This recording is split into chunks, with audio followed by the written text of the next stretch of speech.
Dios bendiga, mis amados hermanos, nuevamente, la paz del Señor esté con todos, usted y conmigo. Bendito Dios y Padre eterno, te damos gracias por un día más de poder estar aquí reunidos, como ya lo han anunciado mis hermanos, Señor. Gracias por este momento, gracias, Señor, porque a pesar del día, Dios mío, Señor, lluvioso, Padre Santo, tú nos has dado una tregua para que nos podamos congregar aquí en familia, en hermandad, Dios mío, Señor. Gracias porque sin duda, Dios mío, Señor, que tú eres bueno, Dios mío, Señor. Tu voluntad es perfecta para con nosotros, Señor. Tu plan es perfecto, Dios mío. Y todo lo que tú tienes, Dios mío, para aquel que inclina el oído para escuchar tu buen consejo, aquel que inclina su corazón, que se doblega, Dios mío, Señor, aquel que necesita de ti, aquel que reconoce que está vacío, Dios mío, Señor, aquellos que estamos cansados, Señor, aquellos, Dios mío, Señor, que necesitamos algo más allá de lo que nos rodea, Dios mío, Señor, de todo esto superficial, de esto, Dios mío, Señor, que perece, Dios mío, y reconocemos, Dios mío, Señor, que no hay nada suficiente. Dios mío, Señor, tú extiende tu mano, siempre estás dispuesto, Señor, a buscar a aquella persona. Gracias, Padre, porque nos has encontrado. Y aquí estamos, Señor. Lo único que podemos hacer es agradecerte, Dios mío, Señor, y rendirnos a ti, Dios mío, Señor, reconocer que tú eres el poderoso, el santo, el santo. Gracias, Señor Jesús. Gracias. Amén. Amén. Gracias, Señor. Estaba escuchando lo que anunciaban Analía y Diego, y la verdad que está muy bueno, me gusta un montón poder ver esos estudios y saber, ¿no? Como congregación, como dice, hay mucho pueblo nuevo, el cual debemos estar instruidos en lo que es la palabra de Dios, conocer al Dios de la Biblia, conocer a Jesús, que es Dios encarnado, y saber dónde estamos parados, a qué Dios adoramos. Hoy lo que traje es una lectura, se encuentra en el libro de Mateo, Mateo 12, y vamos a leer prácticamente todo el capítulo. Gracias, Señor. Gracias por tu palabra, Padre Santo.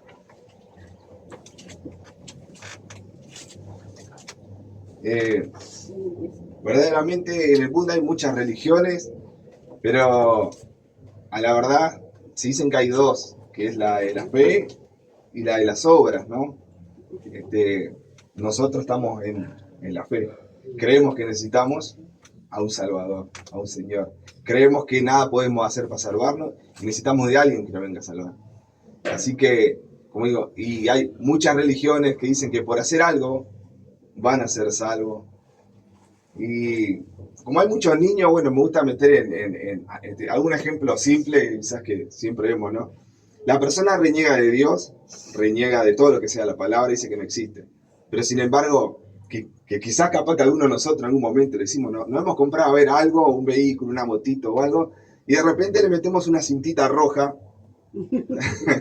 una cintita roja, y no lo hacemos porque sí, porque nuestra mente dice, bueno, la cintita roja me va a cubrir de la envidia, como que hay una fuerza, maldad, algo superior. O sea, no creemos en Dios, pero sí creemos que hay un espíritu maligno que dice, bueno, mirá, te voy a robar o te hace que romper esa moto, te voy a envidiar.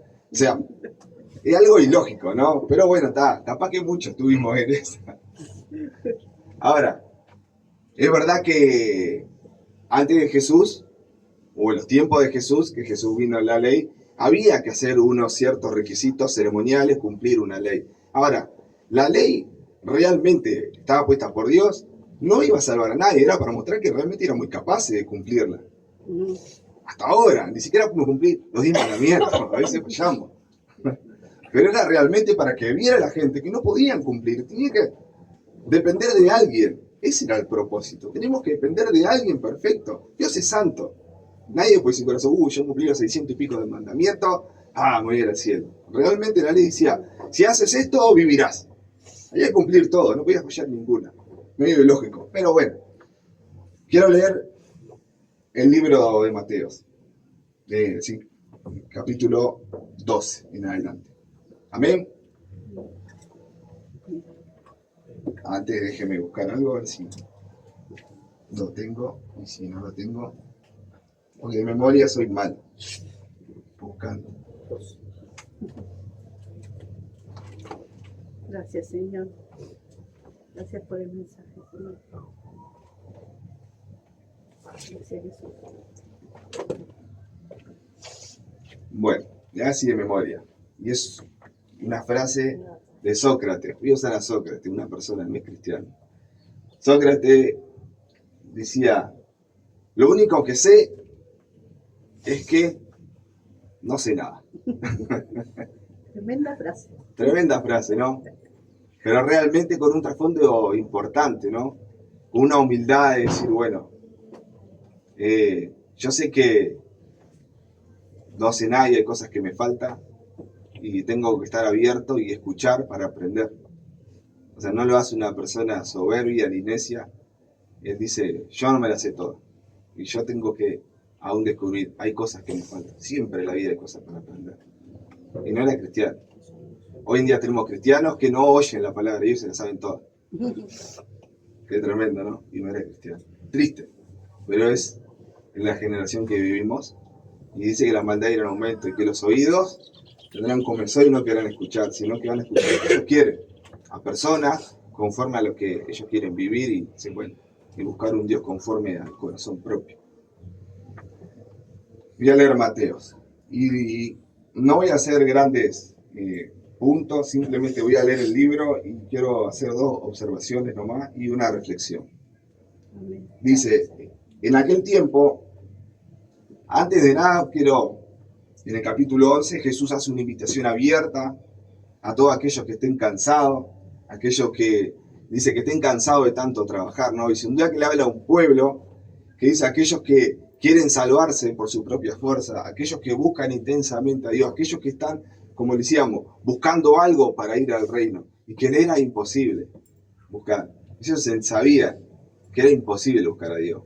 Pero las autoridades de ese momento le metían tantas cargas, que lo hacían notar como que era insuficiente y tenían que ir y para cada cosa tenía una ley, una ordenanza, tenían que hacer un requisito que cada vez se volvía más cargoso. Era imposible. Vivían haciendo sacrificios en el templo, imposible. Y es una invitación abierta. Y me gusta el libro de Mateo porque de esas cargas pesadas, por ejemplo, en el capítulo 12 vemos al menos 2, al menos yo veo 2, o sea, hay más, pero quiero resaltar 2, que eran algo visible, que ni siquiera ellos cumplían. En aquel tiempo, al pasar Jesús por los sembrados, en un día de reposo, sus discípulos tuvieron hambre y comenzaron a arrancar espigas y a comerlas. Cuando los fariseos vieron esto, le dijeron, fíjate, tus discípulos hacen lo que no está permitido hacer en el día de reposo. Pero él les dijo, ¿no han leído ustedes lo que hizo David cuando él y sus acompañantes tuvieron hambre? Pues entró en la casa de Dios y comió los panes de la proposición, panes que ni a él ni a sus acompañantes les estaba permitido comer, sino solamente a los sacerdotes. ¿O no han leído ustedes en la ley que en el día de reposo los sacerdotes que están en el templo profanan el día de reposo y no se les culpa de nada? Pues yo les digo que aquí está uno mayor que el templo. Si ustedes supieran lo que significa misericordia quiero y no sacrificio, no condenarían a los inocentes, porque el Hijo del Hombre es Señor del día de reposo. 9. A salir de allí, Jesús fue a la sinagoga del lugar. Allí había un hombre que tenía atrofiada una mano. Para poder acusar a Jesús, algunos le preguntaron, ¿está permitido sanar en el día de reposo? Él le respondió, ¿quién de ustedes, si tiene una abeja y ésta se cae en un hoyo en el día de reposo, no va y la saca? Y un hombre vale mucho más, y la saca. Y un hombre vale mucho más que una abeja. Por consiguiente, está permitido hacer el bien en los días de reposo. Entonces les dijo, Entonces le dijo a aquel hombre, al que tenía la mano atrofiada, extiende tu mano. El hombre extendió y su mano le quedó tan sana como la otra. Pero los fariseos, en cuanto se fueron, conspiraron para matar a Jesús. 15. Cuando Jesús supo esto, se alejó de allí, pero mucha gente lo siguió y él los sanó a todos, aunque les encargaba con firmeza que no le descubrieran para que se cumpliera lo dicho por el profeta Isaías. Este es mi siervo, a quien he escogido, mi amado, a quien se complace mi alma. Pondré mi espíritu sobre él y las naciones anunciará juicio. No disputará ni gritará, ni nadie oirá su voz en la calle. No quebrará la caña, no quebrará la caña cascada, ni apagará la mecha humeante, hasta que haga triunfar la justicia. En su nombre esperarán las naciones. Ustedes saben que yo no entendía lo que era la caña, y después de tanto leer y buscar, vi la misericordia del Señor, ¿no? Como cuando un pastor ya desecha la caña, porque ya no sirve, porque ¿cómo es? Se rompió, o porque la llama humeante se apagó, y que algo simbólico representa a las personas que son menospreciadas por Dios, a las personas que creen que no sirven para nada, a personas que están tiradas. Jesús vino a buscar a esas personas. Él vino a buscar eso, a lo que ya no servía para nada, a lo que la gente, los poderosos querían que no servían para nada, lo que era desechar. Y eso me conmovió un montón, esa simpleza que uno pasa por alto.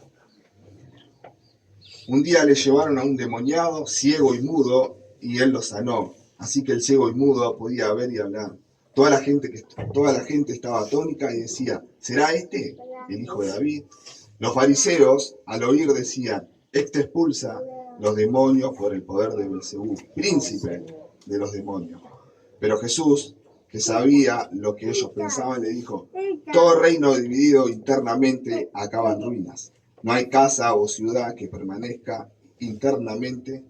No hay casa o ciudad que permanezca si internamente está dividida.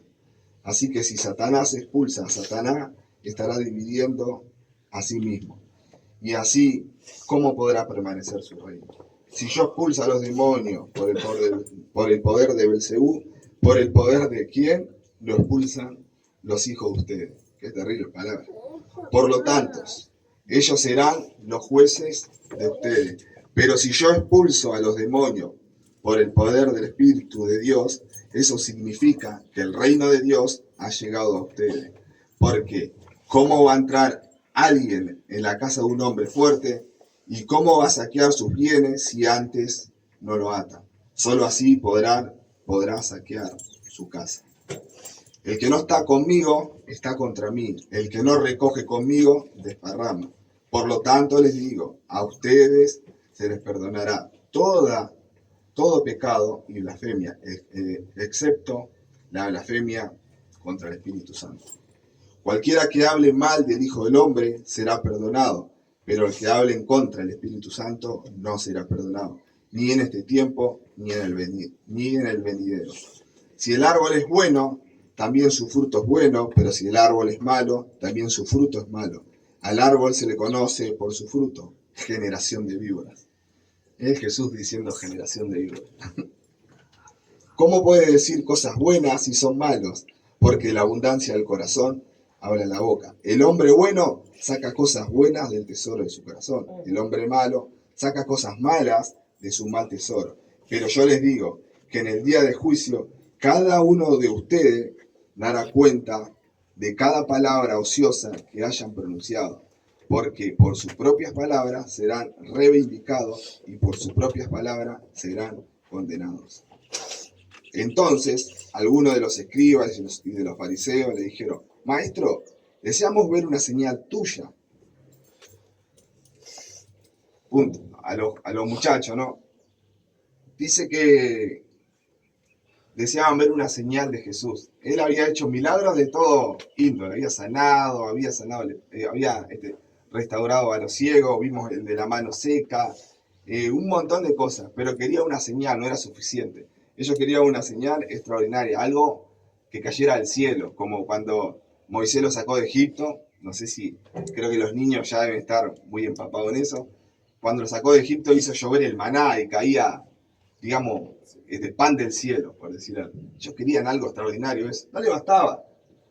No le hace, acuerdo al testimonio que yo di de mi propia vida, que el Señor me sacó. Hay cosas que no, al que no cree y el que es un incrédulo, el que está en contra de lo que digo, no importa lo que haga, no importa. Si ya en su corazón está apartado y no cree, está obstinado, no hay milagro que le alcance. Y ellos, lo que pedía una señal del cielo, era mentira. ¿En cuál me quedé? Acá, en el 38. Pero él les dijo, la generación mala y adúltera demanda una señal, pero no tendrá más señal que la del profeta Jonás. Porque así como Jonás estuvo 3 días y 3 noches en el vientre del gran pez, así también el Hijo del Hombre estará 3 días y 3 noches en el corazón de la tierra. En el juicio, los habitantes de Nínive se levantarán contra esta gran generación y la condenarán, porque ellos se arrepintieron por la predicación de Jonás. Y aquí hay alguien que es más grande que Jonás. En el juicio, la reina del sur se levantará contra esta generación y la condenará, porque ella vino desde los confines de la tierra para escuchar la sabiduría de Salomón. Y he aquí, hay alguien que es más grande que Salomón. La voy a dejar hasta ahí. Yo me hice un pequeño apunte nomás, chiquito, y después voy a seguir desarrollando. Dice, y metí Mateo 11. Yo me puse yo mismo, ¿no? Que lea Mateo 11, 12, con el fin de mostrar cómo un corazón duro se resiste a la palabra de Dios. Aún así, tenga o no tenga pruebas indudables de que Dios está obrando. Esto no es solo por el simple hecho de que estaba sucediendo algo sobrenatural. Jesús estaba realmente sanando a las personas. Realmente Dios estaba haciendo milagros sorprendentes. O sea, hay un pasaje de la Biblia que uno declara y dice, nunca antes se ha visto esto. Nunca antes un sordo se le abrieron los oídos. Nunca un ciego de nacimiento pudo ver. No era algo común. Tenían que haberse dado cuenta. Eran estudiosos de la Biblia. Recuerden que no le estamos hablando a personas que son del mundo, personas que no creen en Dios. Estamos hablando a personas que estaban dentro. No era iglesia en aquel momento. Estaban en la sinagoga. Eran los encargados de llevar el mensaje de Dios. Hoy estamos en una iglesia y somos los encargados de anunciar las virtudes. Por eso es tan importante lo que Diego y Analía decía, estudiar la palabra, conocer el mensaje de Dios. Ahora, ellos conocían el mensaje de Dios. Ellos tenían que darse cuenta que era el Mesías esperado, el Hijo de Dios esperado. Sin embargo, el corazón era tan duro, que no lo querían aceptar y no les importaba. Sino que, bien, por lo tanto, no solo porque eran los mensajes, los milagros sobrenaturales, sino porque la misma escritura ya daba testimonio acerca de lo que iba a pasar. Quiero volver a los puntos que dije. Dijo que Jesús hizo una invitación abierta y dice que él era, vengan a mí todos los que están cargados. Y Jesús daba, en el libro de Mateo, se daban 2 ejemplos claros de esas cargas, ¿no? Dice que los discípulos iban a arrancar espiga por el camino porque tenían hambre para comer. De hecho, en la ley está escrito como es que si es para el sustento propio y no es para guardarse ni nada, uno puede comer. Y Jesús no tocó eso, él simplemente fue a la escritura. Él fue al principio. Nosotros como hijos de Dios, como creemos que su palabra es absoluta y verdadera, en cuanto a las cuestiones, por decir algo, religiosas, o a las cuestiones eclesiásticas, no es con una mente y una sabiduría humana, sino que tenemos que ir a las páginas de la Biblia para solucionar cualquier cosa. Y Jesús fue al principio, y él le respondió con la Biblia a aquellos que querían condenar a sus discípulos. Y le dice, y voy a volver a leer, En aquel tiempo, al pasar Jesús por los sembrados, en un día de reposo, sus discípulos tuvieron hambre y comenzaron a arrancar espigas y a comerlas. Cuando los fariseos vieron esto, le dijeron, fíjate, tu discípulo hace lo que no está permitido hacer en el día de reposo. Pero él le dijo, ¿no han leído ustedes lo que hizo David cuando él y sus acompañantes tuvieron hambre? Pues entró a la casa de Dios y comió los panes de la proposición, panes que ni a él ni a su acompañante le estaba permitido comer, sino solamente a los sacerdotes. ¿O no han leído ustedes en la ley que en el día de reposo los sacerdotes que están en el templo profanan el día de reposo y no se les culpa de nada? Qué terrible es que a personas realmente que estaban encargadas de enseñarle a un pueblo, le estaban metiendo una carga que la Biblia no lo afirmaba. Una carga que realmente era para tener esclavizado a un pueblo independiente totalmente de ellos. Es triste, pero era un gran negocio. Era un gran negocio tener a las personas esclavizadas, depender totalmente de ellos, que asistan al templo, que den sacrificio, que dependan totalmente. Es un gran negocio, es triste. Era un gran negocio lo que estaban haciendo. Y Jesús con su palabra, dando testimonio, testificando, le cerró la boca y le cayó. Dice, ¿habrán aprendido? Bueno, vamos más adelante. ¿Qué pasó? El hombre de la mano atrofiada. Como Jesús le hizo callar la boca por medio de la escritura, dijeron, bueno, vamos a acusarle por medio de una sanación. Como no hay nada registrado, que se sanó un hombre y nada, ¿qué nos va a tocar? Y no nos puede hablar nada. Nos tocó la palabra, quiero ver ahora cómo sale de esta. Ya sabían que había un hombre, sabía que Dios se compadecía de toda la gente, que Jesús se compadecía de toda la gente. Pero bueno, ¿es lícito sanar en los días de reposo de un hombre? A ver cómo que nos sale, a ver cómo que nos sale en la Biblia. Y Jesús le tocó simplemente la vida básica. Y les dice, él le respondió, ¿quién de ustedes, si tiene una oveja, y ésta se cae en un hoyo en el día de reposo, no va y la saca? Bien clarito. Jesús dejó bien en claro que el día de reposo no era un día absoluto, que tenía la autoridad total de que la gente no hiciera el bien. ¿Quién, si tiene una oveja y está pasando y cae en un hoyo, no la va a dejar todo un sábado hasta el otro día sabiendo que la oveja se puede morir? Quizás es tu único sustento, quizás tenés 3 ovejas, vivís de esa lana. Vos no la vas a dejar la oveja que se muere. Vas a decir, mirá, este animalito, ahí sí, actuamos todos. No, la ley dice que para hacer un bien sí la puedo sacar. Y yo dejo en claro que un ser humano, que nosotros, somos mucho más importantes que una simple oveja, o que muchos pajaritos, como en otra escritura lo dice. Wow. Me usó el sentido común el Señor. De hecho, ese día era sábado, día de reposo, y Dios seguía obrando. El mundo no se detuvo, el sol no se apagó, y todo estuvo en orden. Dios no dijo, hoy yo voy a descansar y que colapse la tierra y que su hermano perezca. La misericordia de Dios por el bien y la supervivencia del ser humano siempre. Por lo tanto, ellos tenían que haber dejado que Jesús sanara. Y Jesús sanó a esa persona. Es decir, wow, podrían haber prestado atención, podrían haber cambiado su forma de pensar, su corazón. No, dice que quisieron matarlo. Mi hermano, ¿sabe qué? Y vuelvo a lo que decía Dios, qué importante es tener nuestra mirada en las Escrituras. Ayer hablábamos con los jóvenes y lo que hablé ayer es parte de este mensaje. Juan el Bautista, cuando fue apresado, dice que después de haber escuchado todo lo que pasaba con Jesús, mandó a 2 de sus discípulos y le mandó a preguntar si era él el que había de venir o esperábamos a otro. Y Jesús dijo, vayan y cuéntenle a Juan las cosas que han visto, las cosas que han oído. Los ciegos ven, los sordos oyen, y a los pobres se les anuncia el Evangelio. Simplemente eso. Y fue. Y la Biblia no registra de que Juan se arrepintió de la situación que estaba pasando.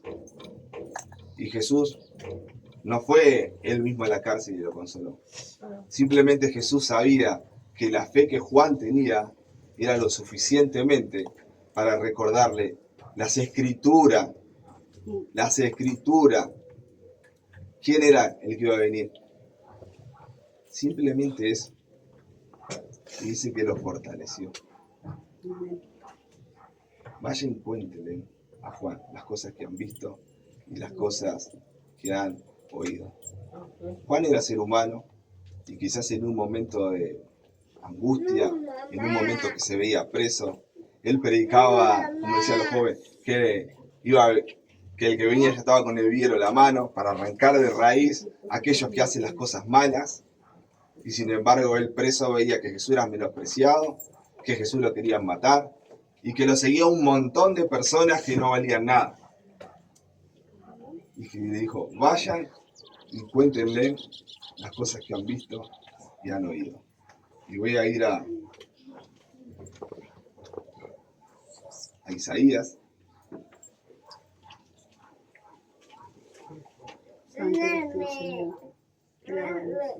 Vaya la tecnología, ¿eh? Bueno.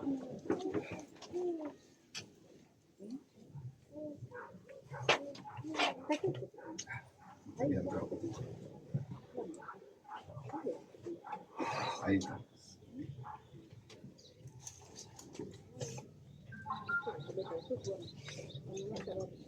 No se me pierda, por favor. Acá sí está.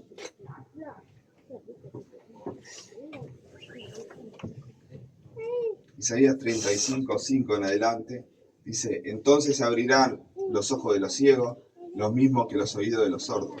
Entonces los cojos saltarán como ciervos, y la lengua del mudo cantará, porque en el desierto serán cavados pozos de agua, y en la soledad correrán torrentes.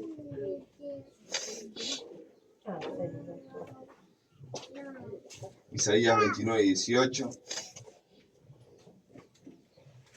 dice: cuando llegue ese día, los sordos oirán la palabra del libro, y los ojos de los ciegos verán en medio de la más densa oscuridad.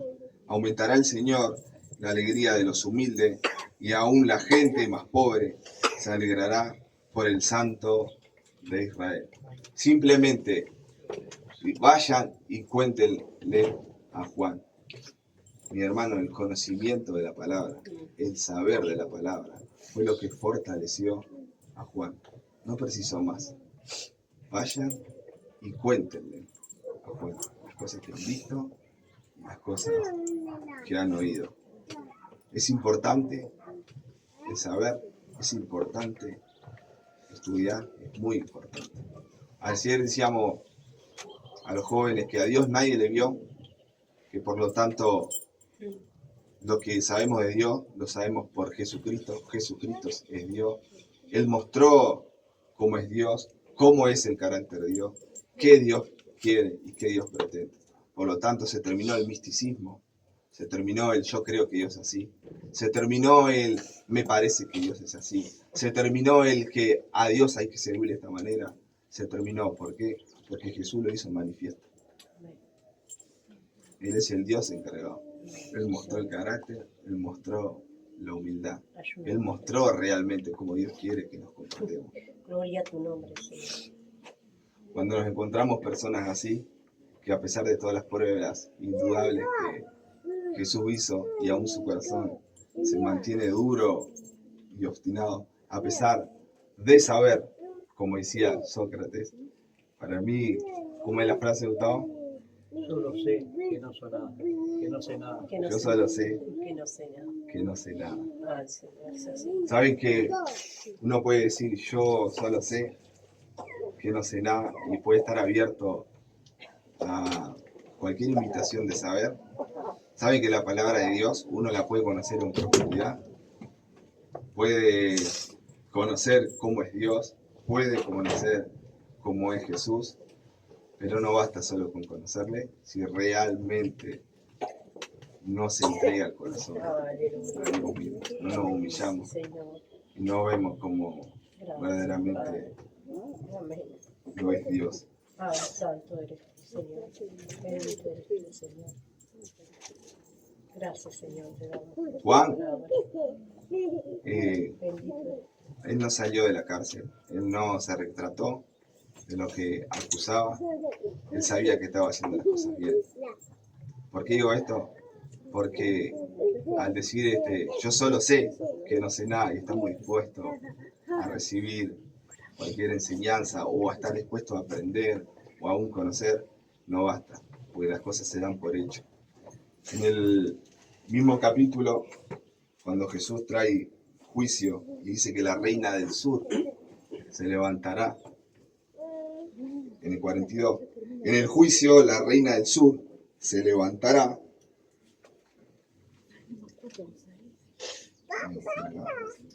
Esta sería de 3 estantes de hierro con un diseño resistente. Perdón, la tecnología es mala. Para exteriores, aportando un toque decorativo a cualquier espacio. Además, No sé cómo.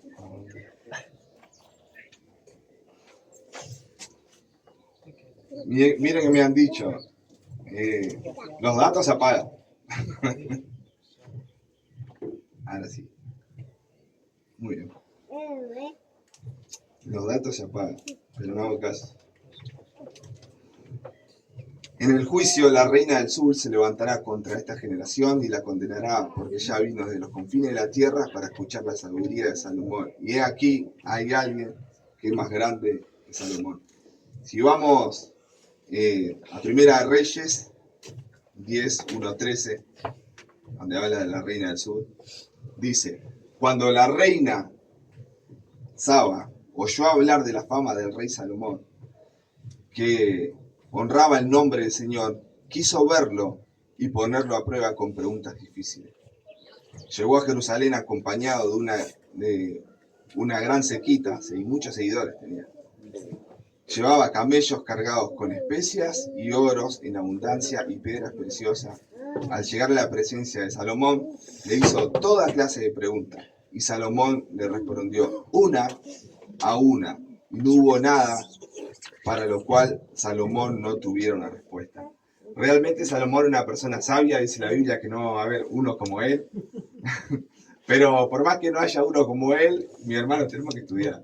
Y no la vamos a ver todo, pero sí hay hermanos que por más que no sepamos algo, como dice Diego, hay hermanos que están preparados realmente para explicarlo. Amén. Es tremendo, ¿no? Así que no se desanime porque no va a haber otro como Salomón. Al ver la reina de Saba, cuán sabio era Salomón y el templo que había edificado, y al probar los manjares de su mesa y examinar las habitaciones oficiales y la calidad de las vestiduras que llevaban los sirvientes, responsables de los manjares, y los holocaustos que se ofrecían en el templo del Señor, se quedó asombrada. Entonces le dijo al rey: ya he visto que es verdad todo lo que escuché en mi país acerca de ti y de tu sabiduría, y no lo creía. Por eso vine a comprobar por mí misma, y lo que me he encontrado no es ni la mitad de lo que he visto con mis propios ojos.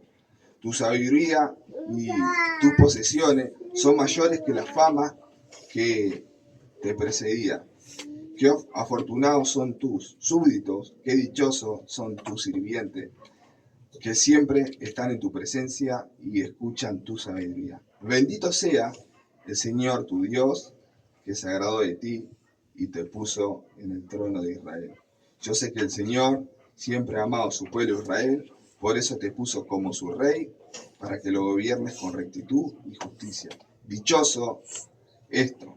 Dicho esto, la reina Sabá le obsequió a Salomón 3.960 kilos de oro, gran cantidad de especies y piedras preciosas que nunca antes se habían visto, tal cantidad de especies como la que la reina Sabá le obsequió al rey Salomón. Gracias. Dijimos que Sócrates dijo: yo solo sé que no sé No. nada. Bien, y lo dijo una persona que no es cristiana. Una frase muy sabia que abre la puerta a una humildad, a decir, bueno, yo necesito, en mi condición, yo sé que soy, hay una palabra que no me sale,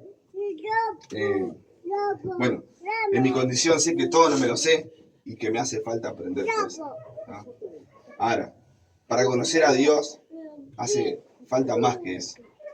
Podemos conocer, podemos estudiar, podemos saber cómo piensa Dios secularmente, cómo obra Dios secularmente.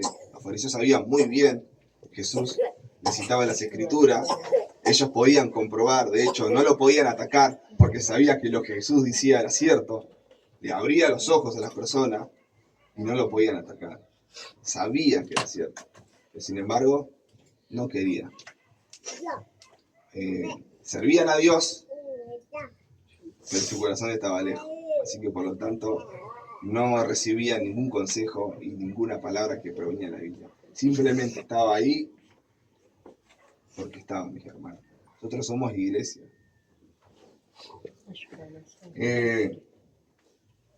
Juan, cuando recibió la noticia, no hay nada redactado en la Biblia que dice que él se arrepintió de lo que dijo, sino que siguió adelante y aceptó su condición. Fue un hecho. La reina del sur escuchó la sabiduría de Salomón, fue a ver, le hizo muchas preguntas difíciles y les contestó, pero no quedó ahí. ¿Sabe? Dice que cuando vio a su alrededor y vio cómo tenía a los sirvientes, y vio cómo tenía a los que le servían, y vio cómo tenía, dijo, verdaderamente tú eres hijo de Dios, tú realmente sirves a Dios, porque lo dio por hecho, no solo de palabra, no solo de conocimiento, no solo porque era sabio, sino porque lo puso en práctica, y todo lo que él hacía demostraba que realmente era temeroso de Dios. Mis hermanos, nosotros somos iglesia. Nosotros venimos a aprender de Dios. Nosotros venimos a aprender el plan salvador. Nosotros decimos que somos siervos de Jesús. Nosotros le debemos obediencia a Él. Vivimos esa vida, lo reflejamos, vivimos conforme al propósito de Dios, vivimos al llamado del Señor Jesús. Realmente.